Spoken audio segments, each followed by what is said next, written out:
Hi, I'm Khanna. I represent Silicon Valley in the United States Congress.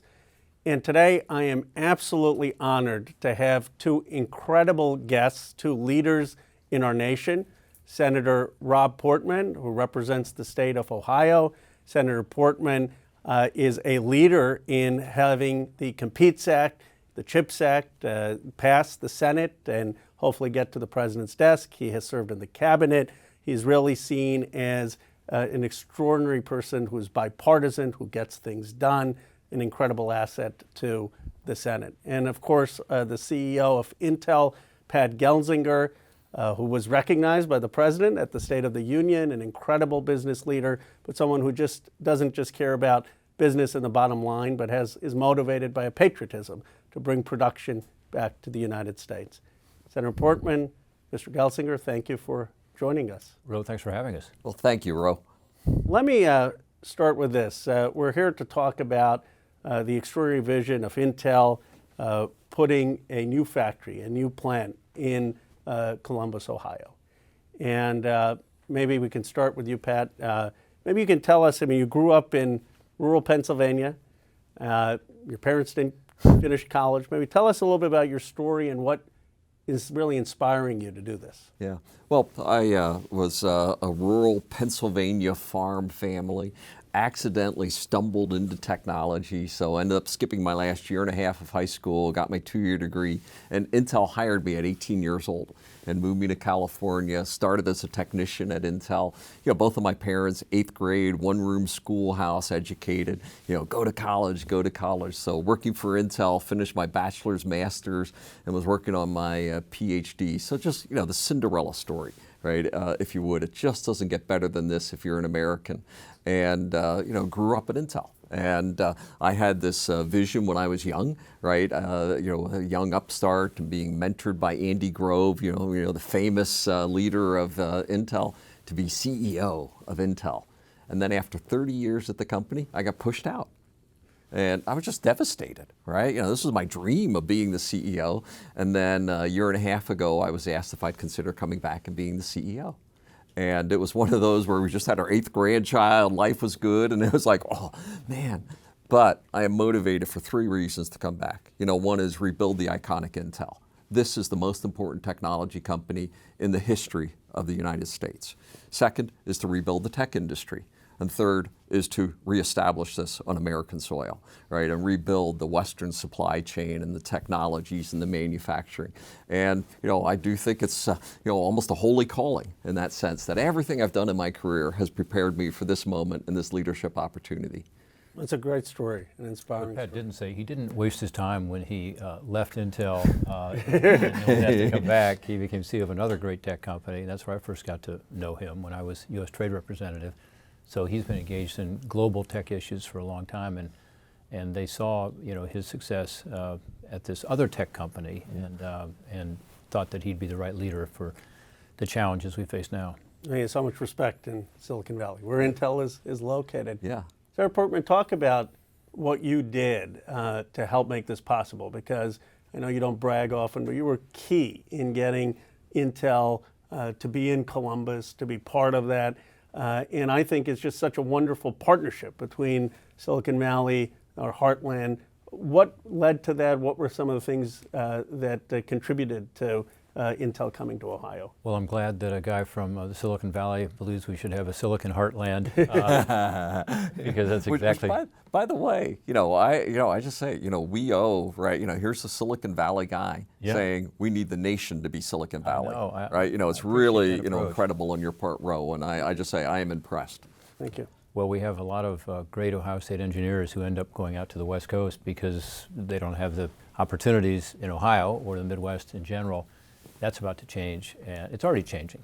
We have a number of tech companies that have moved in, but if indeed we have a $20 billion investment from Intel, which is what has been announced, it will bring all kinds of suppliers. So it's great jobs for a few thousand people, and a lot of PhDs, by the way, and other really high-tech jobs. But it's also great for our entire region, and I think my understanding from our conversation, Ro, is that you get this. So we need to spread this around the country. And by the way, it's more cost effective to be in places like Ohio often because our labor costs are a little more on the average rather than on the West Coast high. And we also have just some great people who have a terrific background. So my role has been minimal. The major role, of course, is from the state and the local community being willing to provide some incentives to compete with other states that are offering often even more. And I commend Pat because he looked at this not just in terms of the incentives, which are considerable, and the taxpayers deserve the credit for that, by the way, ultimately, but also because he looked at the workforce and the opportunities in Central Ohio, not just Ohio State, but we have some great community colleges, Columbus State. We have a number of other four-year universities and schools. We have 137 in Ohio, and they all want to be part of this. And I think he's looking more long-term. He can answer the question himself in terms of where he wants to be and the work ethic and the skills level. But I was happy to play a very small role, but it was important to me to do everything we could here in Washington to try to support the reshoring of our technology. As you know, not long ago, 40 years ago, we had almost 40%, 37% of the silicon, of the semiconductor production here in the United States. Now it's down to 12%, and about 90% of the high end are made in Asia in one country. And so we've really lost ground. And we all know this now because we've seen the supply chain issues that have resulted, and because of the lack of reliability and because of shifting during the pandemic, as an example, from automobiles to electronics, and then you try to buy a car. I drove the electric F-150 today. It has a lot of chips in it, and people are waiting in line because the production is not here in this country. So that reliability of production and just as a national security matter, because it's very important for our armed forces as well, it's critically important what Pat is committing to do. Well, you're certainly right about the talent of Ohio State. I mean, my father-in-law is a Buckeye, so we gotta. So I hear about Ohio State all the time. But one of the points is that the talent is everywhere, right? Talent, and it's not just college graduates. I mean, this is going to create jobs for people in manufacturing and construction. It's almost a revival of that area. And that was part of our enthusiasm for Ohio. This is a manufacturing state in that sense, and the idea of bringing high-tech manufacturing, it was just like, man, the response that we've gotten from the region, I need the PhDs from Ohio State and the other, tech universities, Purdue and Illinois and Michigan State and so on, they're excited about being in the region. But the bulk of our workers are actually manufacturing workers. But then also the response of the construction. I mean, if we do everything that we hope to accomplish, it's not just these first two fabs, but we hope to continue building 3, 4, 5, up to 8 at this site, we're going to have thousands of construction workers, concrete and electricians and plumbers and so on, working to build out the most advanced manufacturing location. It's building a new city. Right? It's not just starting a new factory. It is supporting that with policemen and school teachers and everything, because every job that we create is essentially 7 to 10 jobs in the community that are established, and then it becomes this magnet for other technology companies to come around, because they need to support us, but they're also seeing the right ecosystem for them to join as well. And obviously, this has been what Silicon Valley, right, has enjoyed for decades now. And establishing those hubs throughout the country, that's powerful. And it's a great point that these are jobs people can relate to, that their parents have done, their grandparents have done.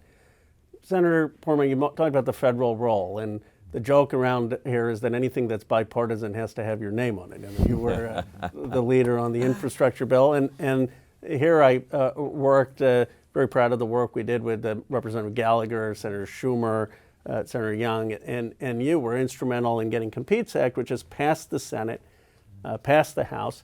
Talk about why you took such an interest in that, your leadership on that bill, what that would mean for the country and what it would mean for Intel in Ohio. Well, we have a globalized economy, whether we'd like it or not.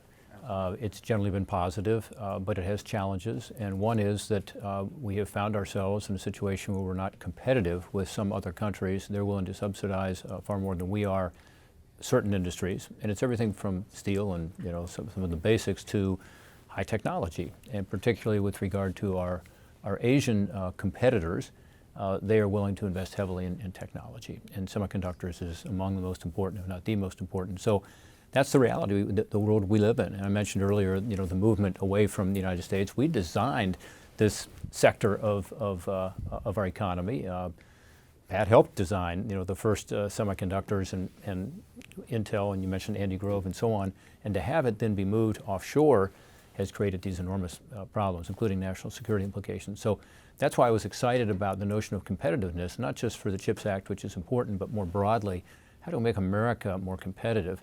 Pat just mentioned me coming in. There's one element of it that says if we're going to spend billions of dollars, which we do, on new research, including at the National Science Foundation, at the Department of Energy, at the NIH, at National Institutes of Health, and elsewhere with colleges and universities, we do have to be sure to protect that research. And you've led on this part of the bill. Well, it's very important. We spent 3 years, unfortunately, we found out during an investigation of the Permanent Subcommittee investigations that for 20 years we have virtually been allowing these so-called talent programs, mostly from China, to come in and take some of our best research. And they identify very wisely, the best researchers and the best research, and they have moved it to China, often shortcutting the process. So they've leapfrogged, in essence, us by commercializing that research more quickly than we do, so they get the benefit of it. And the rise of the Chinese economy and the military is partly a result of that. So we've now woken up to that reality. And you saw the Justice Department in the previous administration and in this administration be much more aggressive. And sadly, there have been a lot of arrests. I'm glad it happened because they should have been arrested, but it shows the degree to which this is a problem. Just last week, we had another professor who was arrested on charges of, again, not acknowledging that he was also getting funded from China and that he was moving some of his research overseas. And so that's one of the issues we have to tackle as part of this. And, we worked with the administration, worked with Democrats and Republicans in Congress to come up with kind of a bipartisan compromise on that. It doesn't go as far as I'd like to see, but it's a good bill. But now the problem is the Senate having passed it on a bipartisan basis, the House then took it up. We had every Democrat in the Senate support it, 19 Republicans, the White House on board. And the House, unfortunately, in my view, has brought back some provisions that are just not going to be acceptable to enough Republicans to get this done unless they're willing to make some adjustments. So both sides need to compromise. But we need to get this done. We need to get this done.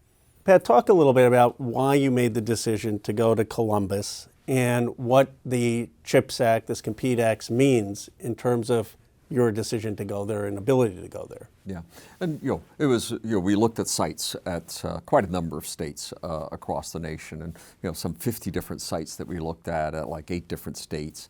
And I'll tell you what, Ohio was hungry. They just pursued this. Every time we had an issue, boom, 24 hours later. But it was also the talent. Right? It was also, we needed a big area because this is going to be a massive manufacturing location, big, flat open. We needed something fit for purpose. But it was also then all of the other things. Can we have the roads, the water, the electricity, all of the other support infrastructure to come behind it? And I'll tell you, Ohio just came out on top. I did not expect that going into this analysis. And then, obviously, the CHIPS Act, as we've said from the beginning, that we can go slow and small in Ohio, or we can go big and bold. And that's the difference of the CHIPS Act. Because fundamentally, if I were building these facilities, this is $20 billion in the first tranche, and we would hope to see that grow up to $100 billion over the next decade or so, that if I were building these facilities in Asia, it's 30 to 40% cheaper. Right? Strong government subsidies. And when you're investing $20 billion, 30%, 40% of that is a big number, right? And we're just not cost competitive in the world without some level of incentives. And other countries are moving forward rapidly to bring those to bear, right? We're seeing those in Europe, in India, in China, Korea, Taiwan, Japan. All of these are making those available. So really, it's not a question of subsidies. It's a question of incentives to go drive this rebuilding of this industry. So CHIPS Act is critical for that. But then, to me, it's about bringing the whole supply chain. right? It's about all the other things that come next to it. The chemicals, the equipment providers, all of those. It becomes this hub of innovation. And that what we've seen in our other sites that we've done is all of a sudden there's a Google facility, a Microsoft facility, an NTT facility. All of these others start popping up all around it, in addition to the companies that need to support it. It really does become a tech village at scale. And that's why this is so important, I think. And the reshoring of manufacturing, and semiconductors and manufacturing have always been inextricable. It's not like you throw the recipe into the factory and you don't touch it. You are refining it every day as you work on it. It really is an innovation manufacturing machine that we're building. And even with the CHIPS Act, the incentives from other countries are still more, right? So you're still taking a bit of a leap of faith. Yeah, it's very much, and Europe has gone very rapidly, stunningly. Here's the complex 27-member European Union who's moving faster than the U.S. is now on their CHIPS Act proposal. And India and China, Korea, Japan, Taiwan have their products in place. Because if you check the congressional record, and Senator Portman, was there ever a vote in Congress that we wanted to get rid of this industry? Never. But there were votes in China, Korea, Taiwan that they wanted this industry, and they've been aggressively incenting it for over 3 decades. And that's how we got from 80% in US and Europe to 20% today. And if we're going to go from 20% to 50% by the end of the decade, the moonshot, that's supported by the President of the US and the President of EU, that moonshot requires explicit incentives, strong policies to be put in place. And we think the CHIPS Act is a great step to get that underway. We think of this as the first domino of many that will follow it. And Ro, I know you know this because you supported this legislation in the House, but it's a relatively small part of the investment. So you're right, it's less than what other countries do, but it's really about leveraging that federal dollar to create additional private sector investment. And that, I think, is something that has been lost on some of my colleagues who think, the U.S. government's going to, by industrial policy, decide who gets what and create these industries. The industries are going to take a big risk themselves and make the vast majority of the investment. And this is about trying to at least provide enough incentive, both through the direct incentives to the manufacturing of these particular semiconductors in the United States, but also the research money, including basic research, which every country does, and we do too. But we're increasing that amount substantially. Again, we talked about this earlier in terms of protecting that research, which is important, but it's also important to go back and say, how did this industry start? Well, it started in the United States because we had the basic research, and we were able to get a leg up on other countries. Now other countries have taken the manufacturing, and as Pat said, they've also improved the manufacturing process in certain ways. Luckily, we have an American company and some others, not just Intel, who understand that and are willing to make the investment themselves, both in the people and in the technology, to be sure we're at the cutting edge. Senator Portman, I was talking to the mayor of Newcastle, Indiana. I don't even know if he's a Republican or Democrat. He told me that there were parking lots near him filled with these pickup trucks, fully assembled, manufactured. They're just waiting for a chip, and they're basically going to waste. And he said this is the urgency of doing something. You've seen a lot of deals get done. Here you have both Senator Schumer, Senator McConnell, both voting for a bill. We passed it through the Senate, passed it through the House. What is it going to take to get this to the president's desk? Well, it'll take some compromise. The point I was making earlier was that this is a little unusual, and again, I'm speaking as a former House member, so I do understand the perspective of the House, but unusual in the sense that it worked through the Senate on a bipartisan basis. So it's not as if the Senate sent over a Republican product. In fact, 19 Republicans supported it, while 50 Democrats supported it, and the White House supported it. So we made a number of concessions, including some of the areas we just talked about, to get to that point. And then the House took it up, and instead of passing something that was very similar to it in all respects, it's very different in some respects, and adding new things that... Now, the House Republicans and Senate Republicans are a bit different. Well, that's true, too. I think maybe one Republican in the House supported it. Yes. Is that right? Yeah. As an example, the House Republicans from Ohio didn't support it, despite their support of what Pat's trying to do, because there were so many additions.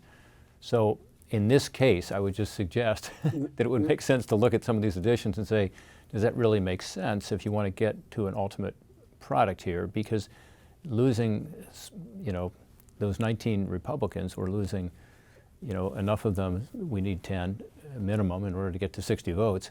It'd be nice to do something which has true bipartisan. It'd be much better to keep the 19 and maybe add a couple, but instead, if you lose 9 or 10, the bill's gone.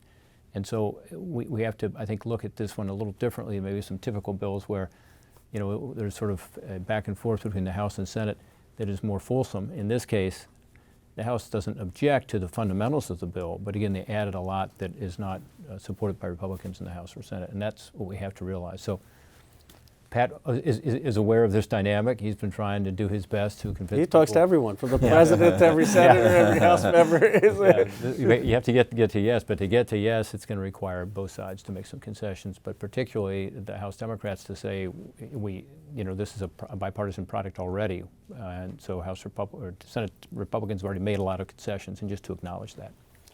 Pat, I don't want you to paint a doomsday scenario, but people should know the stakes. I mean, what are the consequences if we can't get this to the president's desk? What does that mean for the Columbus project? What does it mean for Intel in the United States? Yeah, and if we go back to the numbers that Senator Portman was citing, 37% to 12%, and are we going to go from 12 to 5, right? And at some point, we will lose critical mass on this industry, right, where you just won't be able to do manufacturing. We've seen other industries totally leave American shores, right, and the inability for them to ever come back. And here, semiconductors, what aspect of your life, Ro, is not becoming more digital? Name it, right? Is your social experience becoming more digital? Mm-hmm. Your education experience, your health experience, every aspect of our lives is becoming more digital. Everything digital relies on semiconductors. So essentially, as I like to say, that where the oil reserves have been for the last 5 decades has defined geopolitics of the world. Where the fabs are for the next 5 decades is more important than where the oil reserves have been. It's that critical to our future.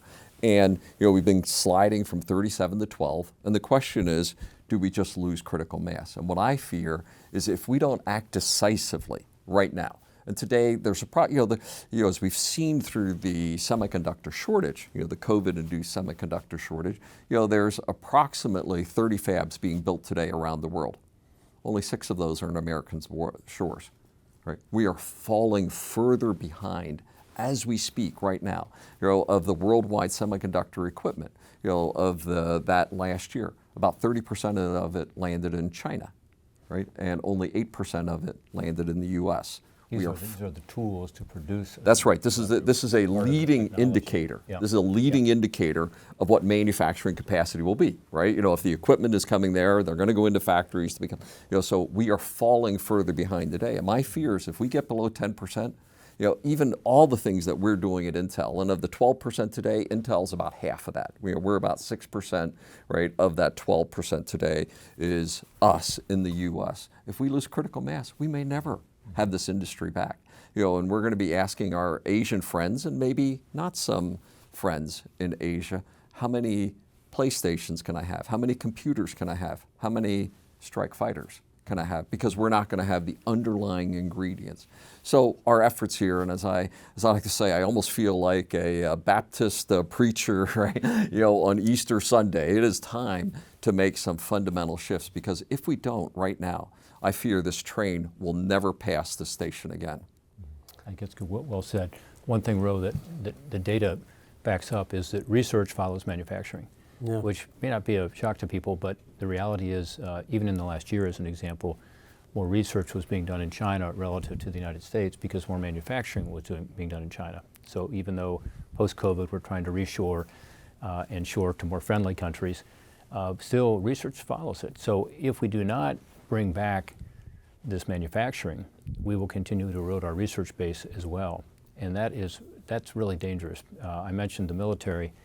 We've had briefings that are classified briefings. I won't get into the specifics, but the bottom line is semiconductors play a huge role. You mentioned the Joint Strike Fighter, but also in assessing the battlefield, in all of the combinations of semiconductors and artificial intelligence and the other technology that's needed to keep America with a qualitative edge in terms of our military. And that's what keeps the peace, ultimately. So it is a national security issue as well. Portman, you talked about research being linked to production, and one of the icons, Andy Grove of Intel, would often make that point, that we needed a production base to be innovative.